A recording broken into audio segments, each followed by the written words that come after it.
আগস্টে রাজনৈতিক পট পরিবর্তন এবং আশুলিয়া কেন্দ্রিক শ্রমিক অসন্তোষের পরও 7 মাসে পোশাক রপ্তানি বেড়েছে 12%। রপ্তানি উন্নয়ন ব্যুরো বলছে, জুলাই থেকে জানুয়ারিতে পোশাক রপ্তানি থেকে আয় হয়েছে $23.5 বিলিয়ন, যা মোট রপ্তানি আয়ের 84%। জাহিদুল ইসলামের প্রতিবেদন। চলতি অর্থবছরে রপ্তানি আয়ের লক্ষ্যমাত্রা ধরা হয়েছে $57 বিলিয়ন, আর পোশাক খাত থেকে 50 বিলিয়ন। 7 মাসে রপ্তানি আয়ের চিত্র বলছে, সার্বিক এবং পোশাক উভয় শাখাতে পূরণ হয়েছে লক্ষ্যমাত্রা অর্ধেক। ইপিবি বলছে, বাকি মাসগুলোতে পূরণ হবে অর্থ বছরের সবটা লক্ষ্যমাত্রা।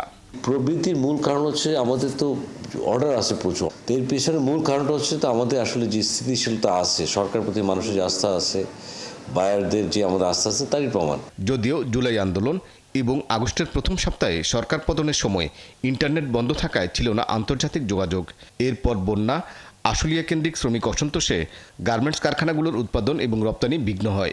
বিজিএমই এর সাবেক এই সহসভাপতি বলছেন, এগুলো না থাকলে আয়টি আরও বাড়ত। সরকার পরিবর্তন পরবর্তী সময় যে সমস্যাটা হয়েছিল সেটা তো একটা অনাস্থার জায়গা তৈরি করেছিল। তারপরেও সরকারের ইনভলভমেন্ট, এন্টারপ্রেনারদের ঐকান্তিক চেষ্টা, সব কিছু মিলিয়ে একটা রিঅ্যাসিওর করার মতো জায়গায় আমরা যেতে পেরেছি, যে কারণেই এই প্রবৃদ্ধিটা হয়েছে। আমি একটু অন্যভাবে দেখতে চাই যে যদি আনসার্টেনিটিস আরও কম থাকতো ওই সময়, তাহলে হয়তো আমাদের প্রবৃদ্ধি হয়তো আরেকটু বেশি হতো। গার্মেন্টস কারখানা মালিকরা বলছেন, বৈশ্বিক বাণিজ্য যুদ্ধের প্রভাবে চীন থেকে সরে আসা অনেক ক্রয়াদেশ পাওয়া যাচ্ছে। এমন অবস্থায় অসুস্থ প্রতিযোগিতায় পোশাকের দাম কমাতে ক্রেতারা যেন সুযোগ না পান। আমাদের নিজেদের ভিতরে প্রবলেম। আমি একটা প্রাইস কোটেশন করলাম, আমার আরেক গার্মেন্টস মালিকরা নিয়ে নিল।